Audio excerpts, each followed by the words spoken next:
Well, I just got back from a rejuvenating 2-week vacation. I completely unplugged from the news. I'm feeling refreshed and energized and ready to dive back in.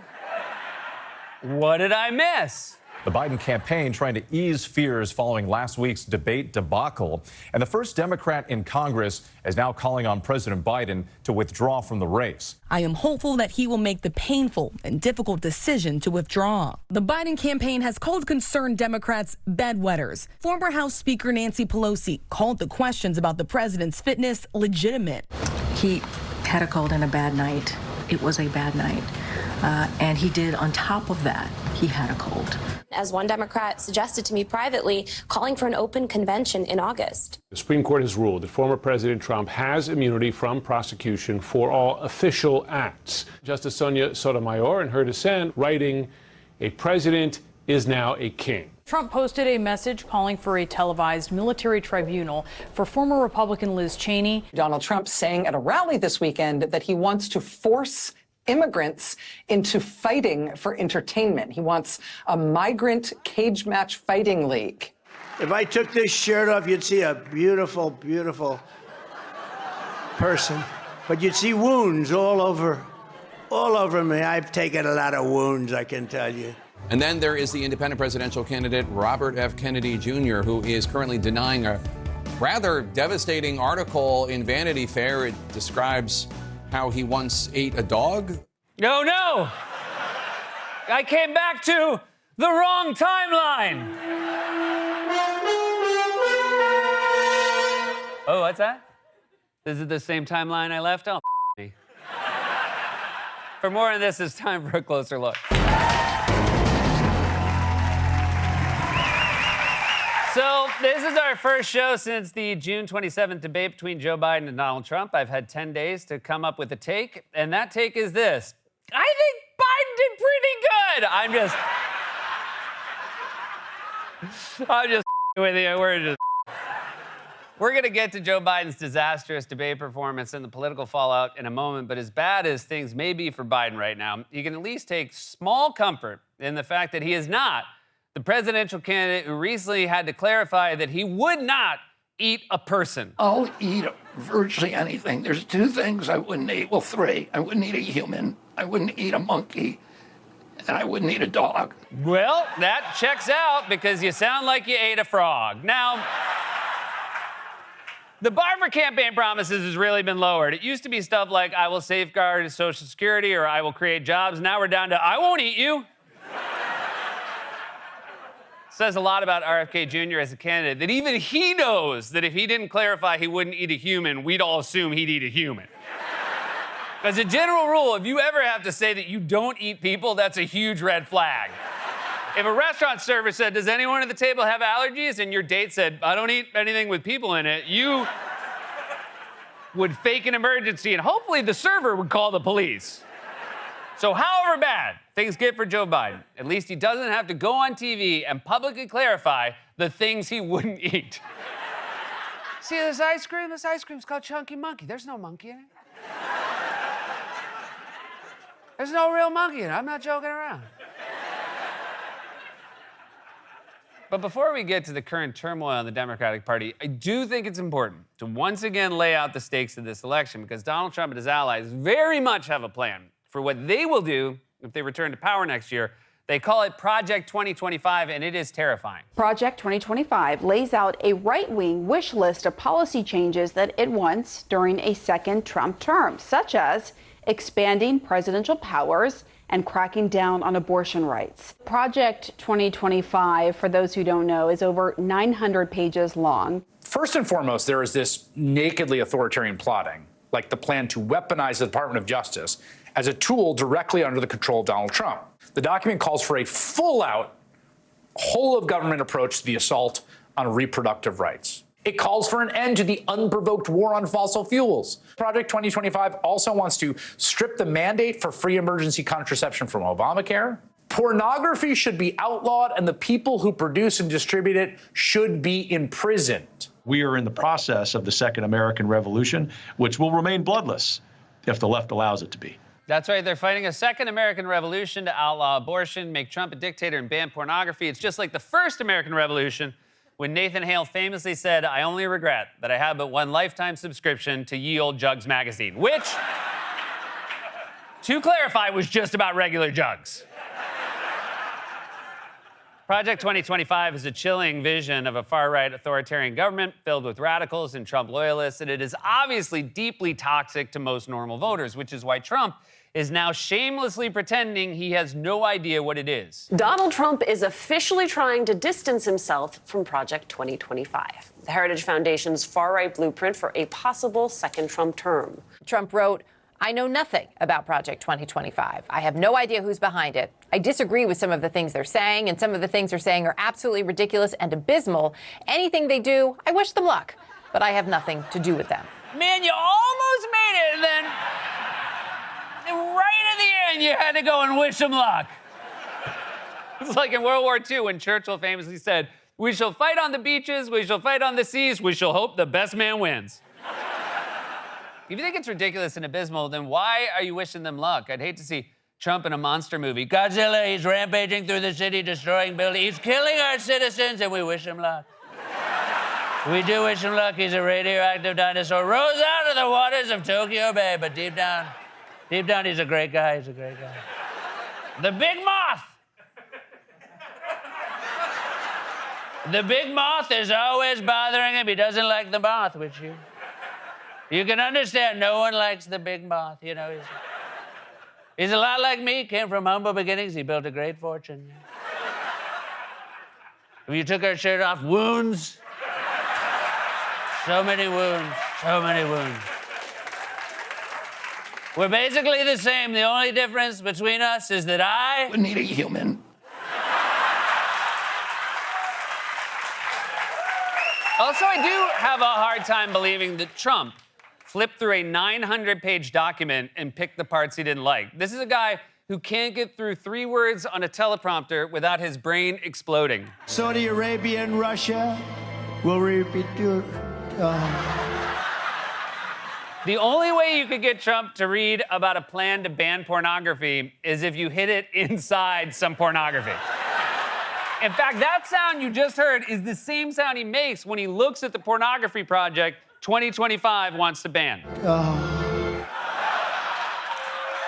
So Trump's now trying to distance himself from his own radical agenda. Of course, it won't surprise you to learn that Trump's claims that he knows nothing about Project 2025 was a flagrant lie. If you look at the collaborators and the authors of this plan, a lot of these people came from directly people that served in Trump's cabinet. Several Trump allies, though, do have ties to Project 2025, including 2 of its authors, Dr. Ben Carson and Ken Cuccinelli. Mark Meadows and Stephen Miller are with groups on Project 2025's advisory board. Senior advisor Peter Navarro, who is, of course, in prison, is also listed as an advisor. Donald Trump's super PAC running ads promoting Project 2025, calling it Trump's Project 2025. The leader of the Heritage Foundation, Kevin Roberts, saying that Trump gets full credit for creating Project 2025 and will enact it if he wins.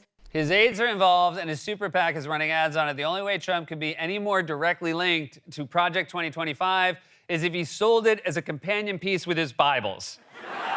Order now, and we'll throw in a free copy of Ye Olde Jugs magazine.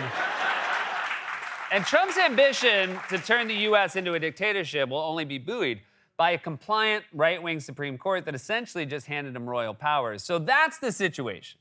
A wildly dangerous, criminal, and pathological liar is leading a radical movement to dismantle American democracy, and he's within striking distance to the presidency. The stakes of this election could not be any higher, which is why it would be nice to have a Democratic candidate who could competently articulate those stakes to the American people instead of whatever the hell this was. Making sure that we're able to make every single solitary person eligible for what I've been able to do with the COVID.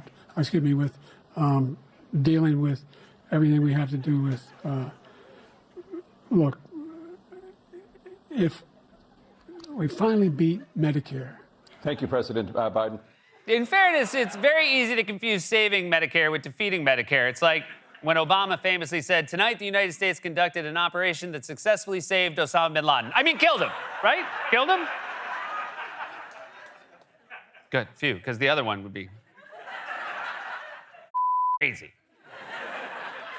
Seriously, what was he trying to say? Were his notes just loaded up with Mad Libs? But nothing Biden said with his mouth in that debate was as bad as what he said with his face. What are you doing? Why is your mouth open? If you were at a carnival, a 12-year-old would try to shoot water into it. Who is the debate coach who said, and remember, nothing projects strength like having your mouth a little bit open while you stare at a ghost only you can see? Did none of your aides tell you you'd be on television? If you don't want people to think you're old, don't act like it's a radio debate. We should just be happy he didn't make his own sound effects. Well, I heard Putin invaded Ukraine. I walked down to the Situation Room. Clip, clop, clip, clop. Then I opened the door. I took a look at the map and I said, Now, let's be clear. Trump lied more often than he breathed in this debate and said some deeply deranged things. But unfortunately, the Democratic candidate failed to call him out on those lies, which at a debate is job number one. And now Biden's failure to execute has, of course, led to an increasing number of Democrats calling on him to step aside. More Democrats called for Biden to step down over the weekend. So now we have 5 Democrats that have now publicly said that Biden should step down. He may not be the best choice to take on Donald Trump and ensure we win in November. I am hopeful that he will make the painful and difficult decision to withdraw. Your legacy is set. We owe you the greatest debt of gratitude. The only thing that you can do now to cement that for all time and prevent utter catastrophe is to step down and let someone else do this. Democrats are calling on Biden to step down, and if he does, let's just hope he's better at stepping down than he is at stepping up.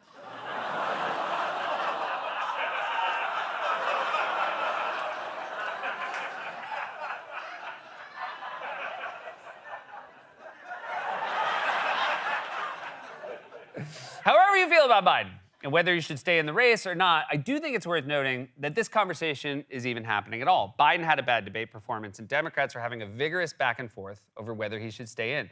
Donald Trump fomented a violent coup attempt and was convicted of 34 felony counts. And not only did every Republican immediately fall in line, they showed up at the courthouse in matching suits like they were flight attendants on MAGA Airlines.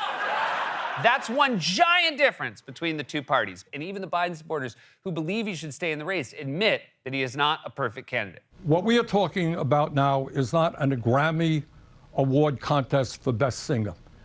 Biden is old. He's not as articulate as he once was. I wish he could jump up the steps on Air Force One. He can't. What we have got to focus on is policy. Whose policies have and will benefit the vast majority of the people in this country. I love that Bernie's idea of a thing young people care about is a new Grammy Award contest for Best Singer. And by the way, he's right. 99% of the Grammys are going to the top 1% of Phoebe Bridgers. We have to break up the Grammys and distribute them equally among all the boy geniuses.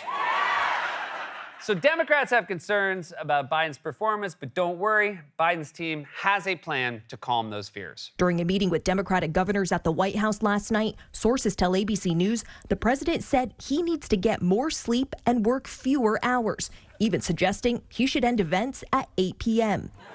Your plan to calm fears about his age is an earlier bedtime?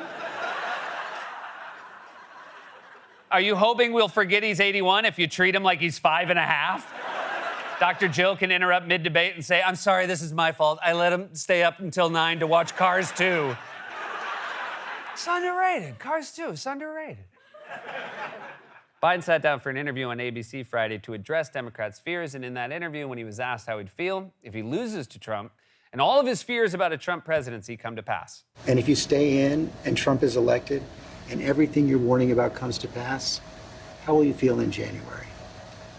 I feel as long as I gave it my all and I did the goodest job as I know I can do. That's what this is about. No! That's not what this is about. Giving it your all is what salsa lessons at a retirement home is all about. This isn't about how you feel. This is about how voters feel. If you truly believe American democracy is at stake, and it is, then you have to act like it. You can't claim to be the last bulwark against fascism and also have a more sleep plan. If you think this is serious, you need to act like it's serious. It's like if you caught Smokey Bear with a cigarette in his mouth. Smokey, can't that start a forest fire? Hey, blame the tobacco companies, kid. This is addictive. I have no idea what will happen or if Biden will stay in or not. But as we've established on this show for years now, the stakes of a Trump presidency are incredibly high. The job of any Democrat running against him is to articulate the strongest possible case against him at all times, especially when everyone is watching. And right now, it's pretty clear that's not happening. Trump's agenda is dangerous and terrifying. The only way it could be any crazier is if he promised to Need a human. This has been A Closer Look.